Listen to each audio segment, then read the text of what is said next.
मध्य प्रदेश विधानसभा चुनाव के मद्देनजर कांग्रेस ने अपनी दूसरी सूची 19 अक्टूबर की देर रात जारी की। कांग्रेस ने इस सूची में 88 उम्मीदवारों के नाम की घोषणा की। पार्टी ने बीजेपी के बागियों को भी टिकट दिया। नई सूची में कांग्रेस ने 3 सीटों पर उम्मीदवार भी बदले हैं। पार्टी ने दतिया में अवधेश नायक की जगह राजेंद्र भारती, पिछोर में शैलेंद्र सिंह की जगह अरविंद सिंह लोधी और गोटे गांव में शेखर चौधरी की जगह नर्मदा प्रसाद प्रजापति को टिकट दिया है। भाजपा छोड़कर कांग्रेस में शामिल हुए नेताओं को भी कांग्रेस ने उम्मीदवार बनाया है। अभय मिश्रा सिमरिया से, गिरिजा शंकर शर्मा होशंगाबाद से और दीपक जोशी खातेगांव से चुनाव लड़ेंगे। कांग्रेस ने दूसरी सूची जारी कर 229 सीटों पर उम्मीदवारों की घोषणा कर दी है। बैतूल की सीट को होल्ड किया गया है। आमला विधानसभा सीट पर उम्मीदवार की घोषणा नहीं हुई है क्योंकि डिप्टी कलेक्टर निशा बांगरे का इस्तीफा सरकार ने स्वीकार नहीं किया है। दूसरी ओर सेंधवा से विधायक ग्यारसीलाल रावत, भोपाल उत्तर से विधायक आरिफ अकील, मुरैना से विधायक राकेश मावई, ब्यावरा से विधायक रामचंद्र दांगी, बड़नगर से विधायक मुरली मोरवाल का टिकट काट दिया गया। लिस्ट के आते ही पूर्व मुख्यमंत्री कमलनाथ ने ट्वीट किया। उन्होंने कहा कि कांग्रेस पार्टी ने मध्य प्रदेश विधानसभा चुनाव के लिए आज अपने 88 प्रत्याशियों की दूसरी सूची जारी कर दी है। मैं सभी प्रत्याशियों को शुभकामनाएं देता हूं। कांग्रेस पार्टी के प्रत्याशी सिर्फ विधायक बनने के लिए खड़े नहीं हो रहे, बल्कि मध्य प्रदेश का भविष्य संवारने के लिए चुनाव के मैदान में उतरे हैं। तो वहीं इस खबर पर चर्चा करने के लिए हमारे साथ वरिष्ठ पत्रकार रविंद्र दुबे जुड़ गए हैं। रविंद्र जी, स्वागत है आपका स्वदेश न्यूज में। तो रविंद्र जी, कैसे देख रहे हैं इस बार के इस चुनाव को? जिस तरीके से देखा जाए 2018 की गलतियां कांग्रेस नहीं दोहराना चाह रही है। हालांकि हम बात करें कांग्रेस या बीजेपी की, दोनों ही सिटिंग एमएलए पर ज्यादा भरोसा जता रही हैं। इस बार आप कैसे देख पा रहे हैं इस चुनाव को? इस बार जिस तरह पिछली बार 2018 का चुनाव था, उससे भी ज्यादा कांटे की टक्कर देखने को मिलेगी। ऐसा नहीं है कि भारतीय जनता पार्टी बहुत कंफर्टेबल स्थिति में या कांग्रेस कहे कि साहब हम बहुत कंफर्टेबल स्थिति में है, ऐसा बिल्कुल होने नहीं जा रहा है। दोनों पार्टियों ने कोई कसर नहीं छोड़ी। जिस तरीके से भारतीय जनता पार्टी ने बड़े दिग्गजों को चुनाव मैदान में उतार दिया है, हर क्षेत्र से उन्होंने बड़े लोगों को उतारा है, उसी तरीके से हम देख रहे हैं कि महाकौशल में भी उन्होंने पूरी ताकत झोंक दी है। 3 सांसद यहाँ से चुनाव लड़ रहे हैं और उसके साथ साथ 2 केंद्रीय मंत्री हैं, वो भी चुनाव लड़ रहे हैं। ये बड़ी बात है कि जिस तरीके से भारतीय जनता पार्टी ने बड़े चेहरों को उतारा, कांग्रेस ने बहुत सारे यूथ चेहरों को उतार कर नया प्रयोग किया है। और ये सब कमलनाथ के सर्वे का दिख रहा है कि उसमें कमलनाथ की सर्वे का ज्यादा चली है। हमारे जबलपुर में भी हम 8 सीटों की बात करें, उन 8 सीटों में 100% कमलनाथ कोटे की ही चली, कमलनाथ गुट की ही चली है। क्योंकि पहले 4 विधायक थे, तो चारों विधायकों में से 3 विधायक कमलनाथ खेमे के थे और 1 विधायक अजय सिंह राहुल के थे। लेकिन जो 4 सीटें हारी हुई थी, उन चारों सीटों पे कमलनाथ ने अपने समर्थकों को टिकट दिलाने में कामयाब है। इसी तरीके से हम आसपास भी देख रहे हैं तो उन सब जगह पर कमलनाथ समर्थकों की टिकट महाकौशल में मिली है। हाँ, बिंद में जरूर अजय सिंह राहुल को थोड़ा सेटबैक लगा है, उनके कम समर्थकों को टिकट मिली है। अभी जो आज 88 लोगों की सूची जारी हुई है, उसमें जो कई नाम है वो जरूर उनके समर्थक माने जाते हैं। पुराने अर्जुन सिंह के साथ के लोग भी टिकट दिया गया है, बल्कि इसमें कई युवा चेहरे भी हैं। इस तरीके से देखें कि कांग्रेस ने बैलेंस के साथ साथ जो क्षेत्रवार छत्रपों का समर्थक है उनको भी दिया है, तो सर्वे को भी महत्व दिया है और युवा चेहरे ज्यादा लेकर आए। तो युवा चेहरों ने मामले को रोचक और कांटे का टक्कर बना दिए। देखिए, भारतीय जनता पार्टी में कई ऐसे लोग जो 6 बार से चुनाव जीत रहे हैं, चुनाव लड़ चुके हैं, 4 या 5 बार से विधायक हैं या 3 बार से विधायक हैं, 4 चुनाव लड़ चुके हैं। इस तरीके से देखें तो जो लोग पुराने चेहरे हैं, उन चेहरों के सामने युवा और नए चेहरे के आने वजह से कांग्रेस को थोड़ा सा प्लस मिलेगा। लेकिन ये भी नहीं है कि कांग्रेस के पास संगठन है, क्या वो युवा चौरे के साथ बाकी की और संगठन का काम करेगा? कांग्रेस के तमाम लोग काम करेंगे। ये हमको इसमें थोड़ा सा समय लगेगा हमको देखने में, कितना बढ़िया तरीके से मैनेजमेंट कर पाती है पार्टी, ये हमको थोड़ा सा इंतजार करना पड़ेगा। जिस तरीके से असंतोष सामने आ रहा है, क्या यह असंतोष चुनाव तक बरकरार रहेगा, ये हमको देखना पड़ेगा। अब भारतीय जनता पार्टी में संगठन काम करता है और संगठन लग गया है, तो संगठन ने, देखिए अभी प्रत्याशी की घोषणा नहीं हुई है, लेकिन कुछ जिन क्षेत्रों में प्रत्याशी डिक्लेयर नहीं हुआ, संगठन लगा हुआ काम कर रहा है। तो भारतीय जनता पार्टी का जो संगठन है ये थोड़ा सा कांग्रेस से थोड़ा सा आगे रहता है। लेकिन ऐसा नहीं कि संगठन ही चुनाव जितवाता है। ऐसा होता तो 2018 में तरीके से हार नहीं मिलती भारतीय जनता पार्टी को। यदि मिल रही है, मिली है, तो इसका मतलब कि कांग्रेस को कुछ बढ़त है और बीजेपी के प्रत्याशियों के खिलाफ है, जो लगातार जीत रहे हैं, उनके खिलाफ एंटी इनकम्बेंसी है। तो सरकार के खिलाफ एंटी इनकम्बेंसी, वो प्रत्याशियों के खिलाफ नहीं। जी बिल्कुल रविंद्र जी लौटूंगी आपके पास। हमारे साथ इंदौर से वरिष्ठ पत्रकार दिनेश जी भी जुड़ गए हैं। सर स्वागत है आपका भी बहुत बहुत स्वदेश न्यूज में।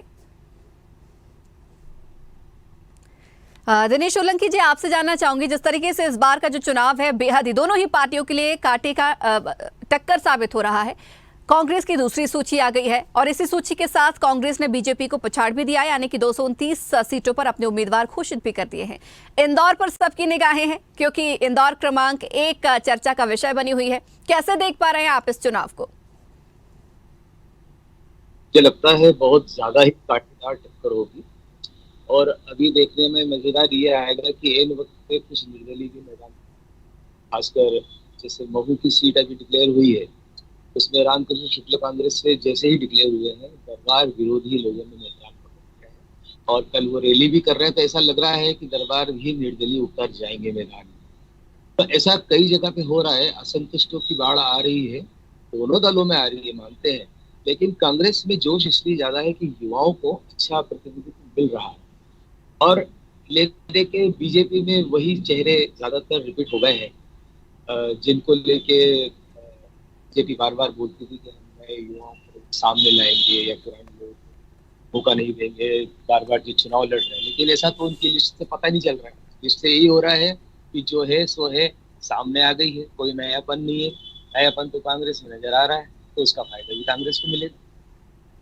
तो दिनेश जी हम कह सकते हैं कि इस बार जो है कांग्रेस की सूची बहुत ही सोची समझी हुई है। कमलनाथ जी का मैनेजमेंट साफ तौर पर उनकी सूची में नजर आ रहा है, ये कहना गलत नहीं होगा? ये बिल्कुल सही है और इसके लिए बहुत पहले से कांग्रेस तैयारी कर रही थी। वो तैयारी मुझे भारतीय जनता पार्टी में नजर नहीं आई, क्योंकि भारतीय जनता पार्टी में शिवराज सिंह चौहान अपनी बात कहते रहे और ऊपर से टिकट डिसाइड हो रहे हैं ऊपर से, अमित शाह वगैरह। जब आप में इतनी कुव्वत थी तो आपको यहीं से करनी थी ना, क्यों आप ऊपर जा रहे हैं? कमलनाथ यहीं से कर रहे हैं, वो कोई यहाँ पे आके सोनिया गांधी या प्रियंका गांधी को टिकट डिसाइड नहीं कर रहे हैं। यहाँ कमलनाथ पूरी तरीके से कर रहे हैं, उनके साथ की टीम कर रही है। वो बीजेपी में नहीं है। बीजेपी ने हाथ ऊंचे कर दिए, कहने का मतलब शिवराज सिंह चौहान ने, तो ऊपर से सारे टिकट अमित शाह कर रहे हैं। उससे पता चलता है कि आप कितने अंदर से बौखलाए हुए हैं और किस प्रकार से आप कर पाएंगे, ये देखना बाकी। जी बिल्कुल दिनेश जी लौटूंगी आपके पास, बने रहेगा। एक बार फिर से रविंद्र जी की ओर रुख करेंगे। रविंद्र जी जिस तरीके से अभी आप कह रहे थे कि कहीं ना कहीं कमलनाथ जी का मैनेजमेंट इस सूची में नजर आया है, लेकिन हम अगर बात कर रहे हैं जबलपुर की, जबलपुर के समीकरण की भी आपने यहाँ पर समझाया कि कुछ अजय सिंह के समर्थक रहे हैं, कुछ कमलनाथ के बेहद करीबी माने जाते हैं।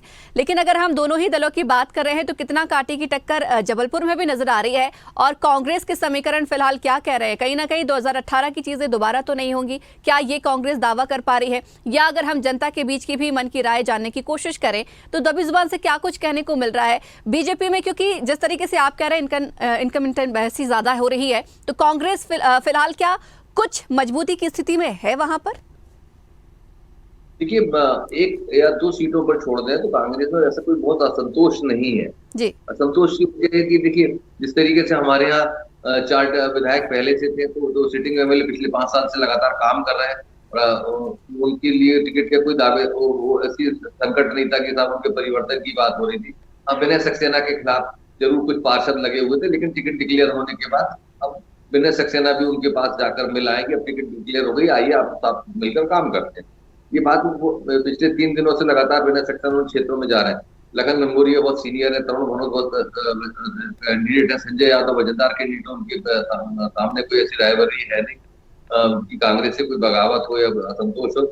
अब जो प्रत्याशी डिक्लेयर हुए, पिछली बार नीलेश अवस्थी अजय विश्नोई से हार गए थे, उन्हीं को रिपीट किया हुआ है। तो उनका सिस्टम वहां जमा हुआ है, चुनाव को लेकर उनके सिस्टम पहले से जमा हुआ है, उनके बूथ लेवल पर उनका पहले से काम, उनके लोग उनके साथ जुड़े हुए, और वो पिछले 5 साल से उस क्षेत्र में हारने के बाद उन्होंने क्षेत्र छोड़ा नहीं, तो वो क्षेत्र में काम कर रहे हैं।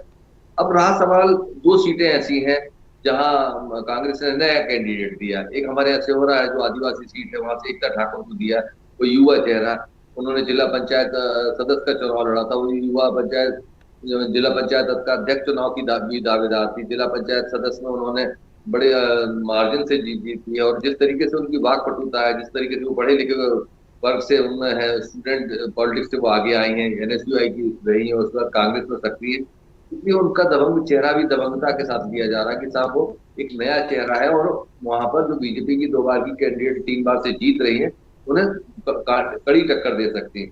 इसी तरीके से एक नया राजेश पटेल है, ये ग्रामीण अंचल में लगातार सक्रिय रहे। सुल्ताननगर क्षेत्र ग्रामीण इलाका, आधा शहरी है और आधा ग्रामीण इलाका। तो उस इलाके में उन्होंने क्या किया कि जिला पंचायत के चुनाव लगातार लड़ रहे हैं। इस बार वो भी जिला पंचायत अध्यक्ष के पद के दावेदार थे। और राजेश पटेल के बारे में कहा जाता है कि साहब उनकी पकड़ है, उस इलाके में अच्छी काम कर रहे हैं, कांग्रेस के जुझारू। लेकिन उनके सामने एक इंदू तिवारी है, सुशील तिवारी इंदू, भारतीय जनता पार्टी के बड़े कद्दावर नेता है, दबंग नेता माने जाते हैं और लगातार जीत रहे हैं। पिछली बार उन्होंने 40,000 से ज्यादा से जीत हासिल की थी। उनके सामने जरूर भारतीय जनता पार्टी के बागी खड़े हुए थे और कांग्रेस यार तीसरे नंबर पर चली गई थी। तो जो कांग्रेस का कैंडिडेट था वो तीसरे नंबर पे चला गया था और बीजेपी के बागी सेकंड नंबर पे। इस बार यदि डायरेक्ट फाइट होगी तो यहाँ कांटे की टक्कर होने जा रही है। लेकिन यहाँ बहुजन समाज पार्टी का 8 से 10,000 वोट है इस सीट पर। तो लगातार 4 या 5 चुनाव से वहां पर बहुजन समाज पार्टी का वोट मिलता आ रहा है ना। बहुजन समाज पार्टी के सिंबल को जो भी कैंडिडेट खड़ा होता है उसको ये वोट मिलता है। 7,000 वोट कुछ आसपास पिछले चुनाव में भी मिला है। यदि वो जिस तरीके से बहुजन समाज पार्टी थोड़ी सी कमजोर हुई है, जिस तरीके से उसका संगठन कमजोर हुआ है, जिस तरीके से मायावती के दौरे नहीं हुए हैं या उसके प्रदेश स्तर के लोगों के दौरे नहीं हुए, तो क्या ये वोट शिफ्ट होगा? ये वोट जहां शिफ्ट होगा जीत उसकी होगी वहां पर। शिवराम जी तय मानिए आप कि बीजेपी का जो ये बहुजन समाज पार्टी का वोट है, यदि वो शिफ्ट होता है और किस तरफ शिफ्ट होगा तो जीत हार तय करेगा। देखिए हमारे एक एक सीट थोड़े कांटे की टक्कर, एक चिंटू चौक से है, ईश्वरदास रूहानी के बेटे अशोक रूहानी के सामने लड़ाया। लगातार ईश्वरदास रूहानी 4 चुनाव जीत चुके थे, 2 चुनाव वो जीत चुके हैं। कांग्रेस वहां लगातार 6 चुनाव से हार रही है। और चिंटू चौक से कैंटोनमेंट बोर्ड के लगातार अध्यक्ष रहे, वो भी ग्राउंड लेवल से उठे हैं। पहले भारतीय जनता पार्टी के साथ हुआ करते थे, लेकिन ईश्वरदास रूहानी से मतभेद होने की वजह से वो कांग्रेस में शामिल हो गए। और उसके बाद लगातार उन्होंने वहां पर क्षेत्र में काम किया, उनकी सक्रियता लगातार रही। हर सर्वे में उनका नाम आ रहा था कि चिंटू चौक से। लेकिन बीच में जगत बहादुर सिंह अन्नू जो मेयर है, नगर अध्यक्ष भी है, उस इलाके में उनका नाम आया। तो कमलनाथ जी की सोच थी कि महापौर को वहां से चुनाव लड़ाया जाना चाहिए, लेकिन जगत बहादुर सिंह अन्नू ने सीट से चुनाव लड़ने से मना कर दिया कि साहब हम जबलपुर में 4 सीटों पर काम करना है विधानसभा में, इसलिए काम नहीं करेंगे, ये चुनाव नहीं लड़ेंगे। और अध्यक्ष का चुनाव लड़े भी है, नगर अध्यक्ष भी है वो। इस तरीके से उन्होंने चुनाव लड़ने से मना कर दिया। और उसके बाद चिंटू चौक से ही एकमात्र प्रबल दावेदार थे और जनता पार्टी ने उन्हीं को टिकट दिया, क्योंकि हर सर्वे में उनका नाम आ रहा था। तो हम देखेंगे जो 4 चेहरे नए दिए हैं, वैसे 4 टिकटें जो घोषित हुई उसमें से 3 चेहरे कांग्रेस ने नए दिए। तो बड़े ऐसा समझिए कि बड़ा टक्कर देने वाले हैं। इसलिए भारतीय जनता पार्टी को बहुत आसान होगा, ये बिल्कुल नहीं हो रही है। कांग्रेस कहेगी उसे आसान होगा, बिल्कुल सलाम ओवर में जो 3 पिच हिटिंग करेगा जीत उसी के हाथ लगेगी सुनिश्चित। बिल्कुल सर, लौटूंगी आपके पास, रोकना चाहूंगी आपको और अब सीधे रुक करेंगे हम ग्वालियर की ओर। ग्वालियर से भी हमारे साथ राकेश जी वरिष्ठ पत्रकार जुड़ गए हैं। सर आपका भी बहुत बहुत स्वागत है स्वदेश न्यूज में। धन्यवाद जी। राकेश जी कैसे देख रहे हैं इस बार चुनाव को, क्योंकि ग्वालियर जो है मध्य प्रदेश की राजनीति का अब जो है मेन गढ़ बन चुका है। दोनों ही पार्टियों के प्रत्याशी घोषित हुए हैं। देखिए हम कांग्रेस की बात करें, कांग्रेस की दूसरी सूची आ गई है कल। कैसे किस तरीके से समीकरण कांग्रेस के बनते देख रहे हैं आप वहां पर? देखिए संचिता जी, जो कांग्रेस की सूची है, पहली सूची से ही ये संकेत मिल गए थे कि कांग्रेस में ज्यादा ऊहापोह प्रत्याशियों के चयन को लेकर के नहीं है, क्योंकि पहली सूची 144 लोगों की आई थी और कल जो सूची जारी हुई है उसमें भी बहुत मामूली सी तब्दीलियां देखने को मिली हैं। इससे ये साफ जाहिर है कि कांग्रेस की तैयारी पहले से दुरुस्त थी। कोई संशय नहीं था। जिन प्रत्याशियों को कांग्रेस चुनाव लड़ानी थी उनको पहले से वो संकेत दे चुकी थी और लगभग वही नाम सामने आए हैं। जो 2-4 तब्दीलियां मामूली सी हुई हैं स्थानीय स्तर पर, जैसे दतिया में हुआ है या एक आध आसपास के जिलों में भी एक आध सीटें बदली गई हैं, तो उसका बहुत ज्यादा असर पड़ने वाला इन चुनावों पर नहीं है। सबसे बड़ी बात यह है कि मध्य प्रदेश विधानसभा का जो चुनाव है ये इंडिया वर्सेस एनडीए नहीं है, ये भारतीय जनता पार्टी वर्सेस कांग्रेस ही है। बिल्कुल। इसमें इंडिया से जुड़ी हुई जो पार्टियां हैं, मान लीजिए समाजवादी पार्टी है या आप आदमी पार्टी है, ये लोग भी अपने प्रत्याशी उतार रहे हैं और धमकियां देके कांग्रेस को उतार रहे हैं। लेकिन कांग्रेस इन सब की परवाह किए बिना 229 सीटों पर अपने प्रत्याशी घोषित कर चुकी है और 230वां प्रत्याशी भी उनका लगभग घोषित है। अगर वो जो लड़की डिप्टी कलेक्टर त्यागपत्र निशा लेके बांगरे, जी जी। चुनाव लड़ना चाहिए, निशा बांगरे, अगर उसका त्यागपत्र चूंकि अदालत की विचाराधीन है और अगर आजकल में हो जाता है तो वो भी चुनाव लड़ेगी। तो साफ दिखता है कि कांग्रेस की तैयारी बहुत पुख्ता है और भारतीय जनता पार्टी में जैसा संशय आपने देखा जी। कि पहले एक सूची आई, फिर 2 आई, फिर 3 आई, फिर 4 आई और अभी 5वीं सूची का इंतजार है और वो भी कल से नामांकन प्रक्रिया शुरू होने वाली है, बल्कि आज से ही। तो ये काम अभी तक वो नहीं कर पाए, यानी उनका संशय चुनाव को लेकर के जो 6 महीने पहले था वही आज भी है और इसका खामियाजा निश्चित तौर पर भारतीय जनता पार्टी चूंकि सत्तारूढ़ पार्टी है, एंटी इनकम्बेंसी उसके खिलाफ है जी। और संगठन की भी जो एंटी इनकम्बेंसी है वो भी उसके खिलाफ है। वो उसके लिए सर अगर नुकसानदेह आपसे मैं साबित ग्वालियर हो के सकती बारे है। में थोड़ा और डिटेल में समझना चाहूँ, क्योंकि ग्वालियर चंबल ही ऐसा था जब 2018 में सत्ता परिवर्तन में महत्वपूर्ण भूमिका निभाई थी। इस बार कांग्रेस चाहेगी कि कोई गलती पिछली बार की तरह ना हो, उस तरीके से ये चीजें जो है, जो समीकरण है, प्रत्याशी हैं, वो सर नजर आ रहे हैं क्या ग्वालियर में? देखिए, ग्वालियर जिले का जहां तक सवाल है उसमें कोई बहुत बड़ा चेंज अभी तक हुआ नहीं है। लगभग वही प्रत्याशी हैं जो 2018 के चुनाव में लड़े, जो उपचुनाव में थे और भिंड और जो हमारा चंबल इलाका है उसमें 1-2 प्रत्याशी नए बदले हैं। जैसे हेमंत कटारे थे जो मेहगांव से चुनाव हारे थे पिछला, उनको वापस भेज दिया गया अटेर से। अटेर उनकी कॉन्स्टिट्यूंसी, उनके पिता वहां से जीतते रहे, हारते रहे हैं। इसी तरह से राकेश चौधरी है, 12 साल से चुनाव मैदान से दूर थे और उनको टिकट दे दिया है कांग्रेस ने, जबकि वो भारतीय जनता पार्टी में चले गए थे। तब चले गए थे जबकि कांग्रेस की बड़ी अच्छी हवा थी, वो विधानसभा चल रही थी, लेकिन उनको शायद माफ कर दिया और उन्हें टिकट दे दिया। निश्चित तौर पर मुरैना में जो भिंड में जो स्थिति है कांग्रेस की, वो बहुत मजबूत इसलिए भी दिखाई देती है कि भिंड से जो विधायक थे सज्जन, वो पटवारी भर्ती घोटाले में उनका नाम आ गया। वो बहुजन समाज पार्टी छोड़ के भारतीय जनता पार्टी में आए थे, तो उन्होंने अपने पांव पर खुद कुल्हाड़ी मारी। तो इस हिसाब से कांग्रेस की स्थिति मजबूत हुई है। चंबल के दूसरा जिला जो है मुरैना, वहां भी कोई संशय कांग्रेस ने दिखाया नहीं है। नरेंद्र सिंह तोमर के खिलाफ जो पुराना प्रत्याशी था उसको ही मैदान में उतारा है, यानी जांचा परखा प्रत्याशी है।